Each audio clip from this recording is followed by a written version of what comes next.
جتنا ناز کریں فخر کریں وہ کم ہے۔ آج ہم اور آپ پیر طریقت رہبر راہ شریعت الحاج صوفی محمد عرفان میاں صاحب کی دعوت پر خانقاہ غریب نواز میں حاضر آئے۔ خانقاہ اولیاء غریب نواز میں ہماری اور آپ کی شرکت ہو رہی ہے اور غریب نواز کی بارگاہ میں ہم خراج عقیدت بھی پیش کر رہے ہیں۔ آج ہندوستان کے راجا ہم سب کے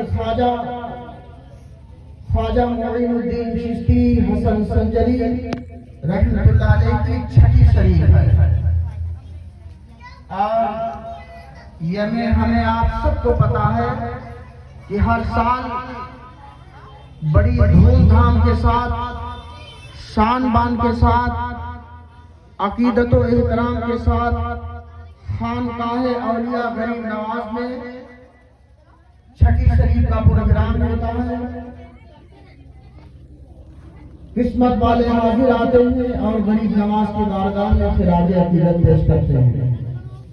آج دیکھا جائے تو ہندوستان کے کونے کونے میں جہاں جہاں بھی ہمارے خواجہ ہندوستان کے راجا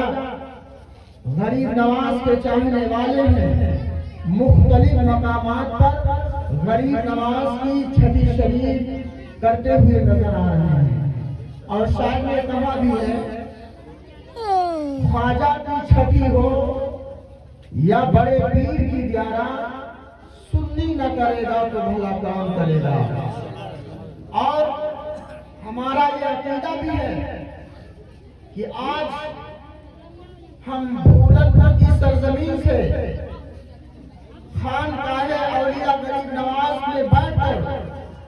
ہندوستان کے راجا خواجہ معین الدین چشتی کی چھٹی منا رہے ہیں۔ اللہ پاک نے آپ کو وہ طاقت و قوت دے رکھی ہے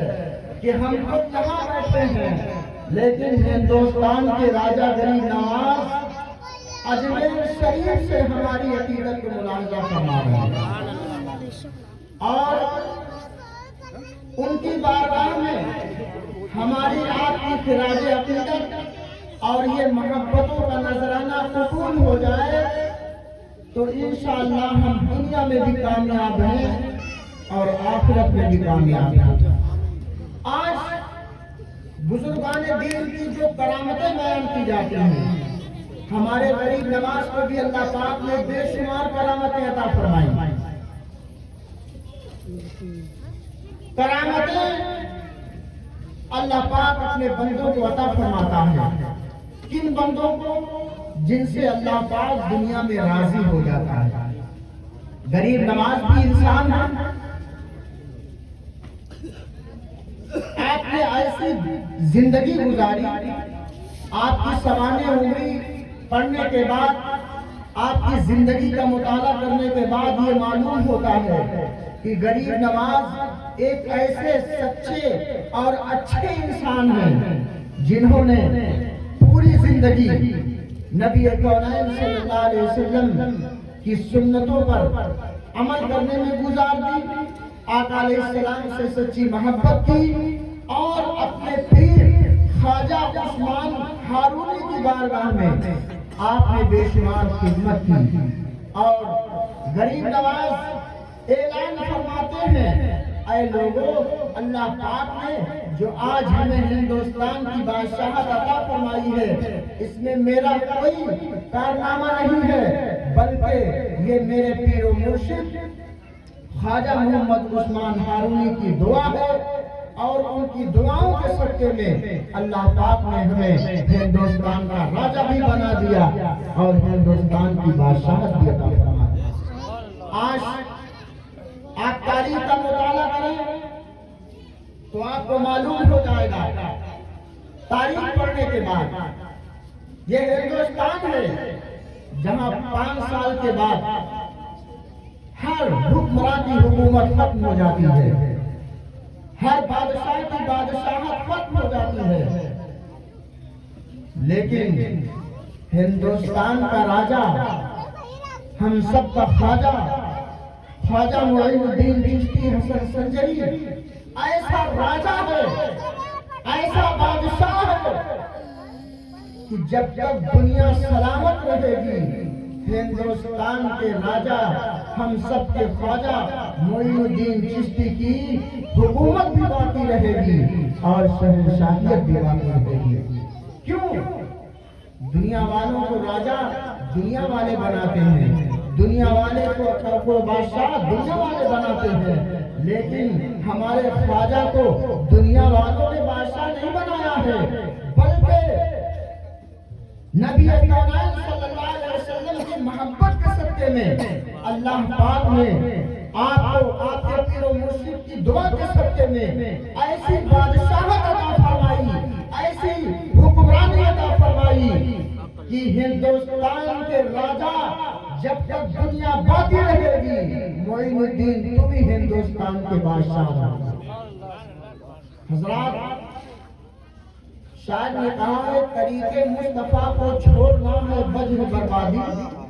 اسی سے قوم دنیا میں ہوئی بے اقتدار اپنی۔ آپ مصطفیٰ جان رحمت صلی اللہ علیہ وسلم کے طریقے پر چلیں، آپ صلی اللہ علیہ وسلم کی محبت کو اپنے سینے میں جاگوزی کریں۔ آج بڑی عقیدت کے ساتھ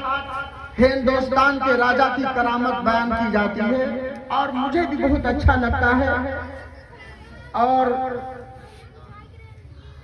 عقل بھی سوچنے پہ مجبور ہو جاتی ہے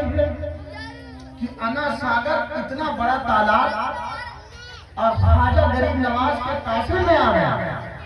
عقل حیران ہے۔ لیکن آپ کو پتہ نہیں، اگر آپ بھی اللہ والے ہو جائیں، آپ بھی شریعت کے مطابق زندگی گزاریں، آپ بھی نماز کے پابند ہو جائیں، دنیا میں اللہ پاک کو راضی کر لیں، آقا علیہ السلام کی مبارک سنتوں پر چلیں اور کسی ولی کامل کے دستے پاک پر مرید ہو جائیں تو انشاءاللہ منزل آپ کو بھی مل سکتی ہے۔ مرید ہونے کے بعد انسان کو ایک منزل ملتی ہے، سیڑھی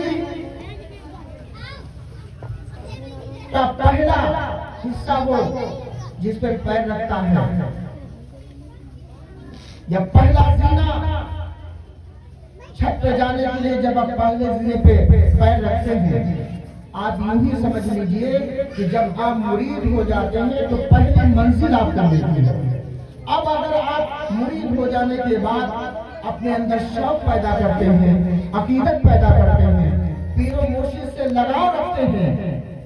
اور پیر و مرشد کی نظر ہو جاتی ہے۔ آج مرید کیوں ہوتا ہے انسان؟ اس لیے ہوتا ہے تاکہ ہماری دنیا بن جائے اور آخرت بھی بن جائے۔ کیوں؟ ہمارے اعمال اس لائق نہیں ہیں کہ ہم اللہ پاک سے دعا کریں، دعا کو مقبولیت کا درجہ مل جائے، لیکن پیر ایسا ہوتا ہے جیسے ایک باپ کو اولاد سے محبت ہوتی ہے، ویسے ہی ایک پیر کو مرید سے محبت ہوتی ہے۔ جس طرح سے ایک دنیا کا باپ اپنی اولاد کو پریشان ہوتا ہوا نہیں دیکھ سکتا، ٹھیک اسی طرح سے پیر کامل ہے، مرید کہیں بھی ہو، پریشانی کے عالم میں پکارے، حیرانی کے عالم میں پکارے، مصیبت کے عالم میں پکارے تو پیر و مرشد اللہ کی بارگاہ میں دعا کے لیے ہاتھ اٹھاتا ہے، اور جب وہ اپنے مرید کے لیے اللہ پاک کی بارگاہ میں ہاتھ اٹھاتا ہے تو اللہ پاک اس کی دعا کو مقبولیت کا درجہ دیتا ہے اور مرید کی پریشانی کو دور کر دیتا ہے۔ آپ ہسٹری پڑھیں، بزرگوں کی سوانح عمری پڑھیں اور بزرگوں کی زندگی کا مطالعہ کریں تو آپ کو معلوم ہو جائے گا، وہ حاجی وارث پاک عالم پناہ ہو یا مخدوم علاء الدین صابر کلیری ہو یا غریب نواز ہو یا نظام الدین اولیاء محبوب الہی ہو کسی بھی بزرگ کی سوانح عمری اور زندگی کا مطالعہ کرنے کے بعد ہمیں پتہ چلتا ہے اگر ان کا چاہنے والا کہیں پھنسا، کہیں مشکل میں آیا تو انہوں نے رب کی بارگاہ میں ہاتھ اٹھائے تو اللہ پاک نے مرید کی پریشانی کو دور کر دیا۔ حضرات، آج ہم مرید اس لیے ہوتے ہیں تاکہ ہماری دنیا میں مشکل کشائی ہو جائے، ہم مشکل میں پھنسے، ہماری مشکل آسان ہو جائے۔ اور پیر ایسی محبت کرتا ہے مرید سے، جب ناگہانی اور پریشانی میں مرید کو دیکھتا ہے تو رب کی بارگاہ میں ہاتھ اٹھاتا ہے۔ آپ بھی اگر مرید نہیں ہے تو مرید ہو جائیے۔ منزل جبھی آپ کو مل سکتی ہے جب آپ دنیا میں اپنا پیر کریں گے، پیر آپ کی رہنمائی کرے گا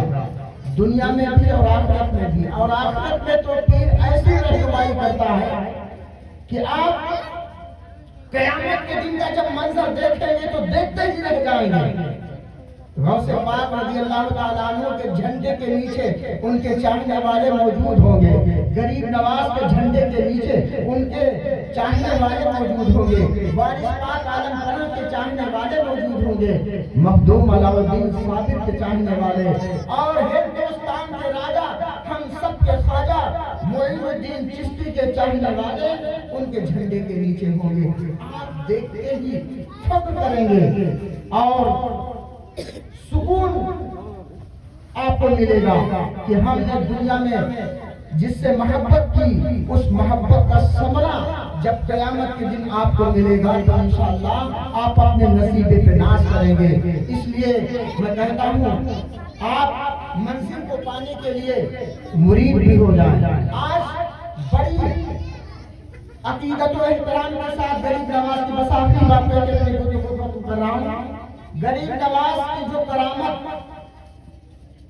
کہ کاسے میں انا ساگر کا پانی آ کیسے گیا، عقل حیران ہے۔ لیکن آپ بھی اگر متقی ہو جائیں، پرہیزگار ہو جائیں، اپنے اللہ پاک کو راضی کر لیں تو شیخ سعدی فرماتے ہیں گفتئے اللہ بوت گرچہ ازہر ہوں میں عبداللہ بوت۔ ولی کو اللہ پاک جب اپنا قرب عطا فرما دیتا ہے، اور یہ حدیث شریف میں بھی آیا ہے کہ نوافل کے ذریعے سے اللہ پاک کا قرب بندہ حاصل کر لیتا ہے۔ فرائض تو سب کو ادا ہی کرنا ہے، نوافل۔ اور ہمارے بزرگوں کی زندگی کو دیکھیے کہ فرائض ادا کرنے کے ساتھ ساتھ رات بھر اللہ کی عبادت میں لگے رہے، وظائف پڑھتے رہے۔ غریب نواز کو دیکھو، غریب نواز جب اپنے پیر و مرشد کی بارگاہ میں آئے، بڑی عقیدت کی پیر و مرشد سے، اور ہر مرید کو اپنے پیر سے سچی محبت کرنا چاہیے۔ ایسے بھی دنیا میں مرید ہیں کہ مرید ہو جانے کے بعد انہوں نے سمجھ لیا کہ جنت ہمارے ہاتھ میں آ گئی۔ جنت میں اگر ایسے جنت ہاتھ میں آ جاتی تو میر خسرو حضرت نظام الدین اولیاء کی بارگاہ میں ان کا بستر اپنے کندھے پہ رکھ کے برسوں برس نہیں چلتے۔ غریب نواز اپنے پیر و مرشد خواجہ عثمان ہارونی کی چٹائی سر پہ رکھ کر برسوں برس آپ کے ساتھ نہیں چلتے۔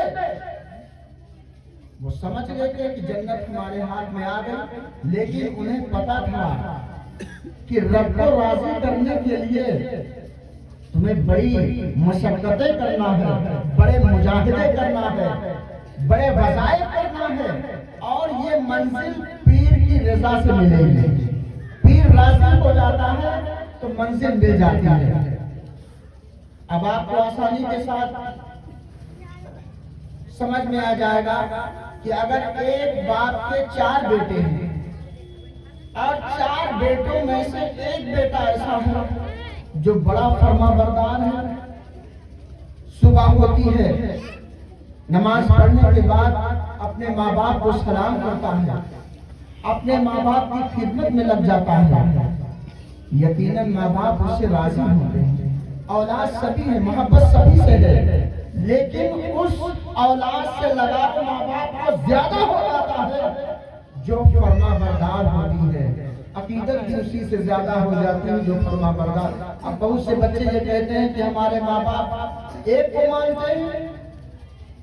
تین کو نہیں مانتے، وہ سب کو مانتے ہیں اور سب سے محبت ہے، لیکن یہ فطرت انسانی کا تقاضا ہے کہ جو خدمت کرتا ہے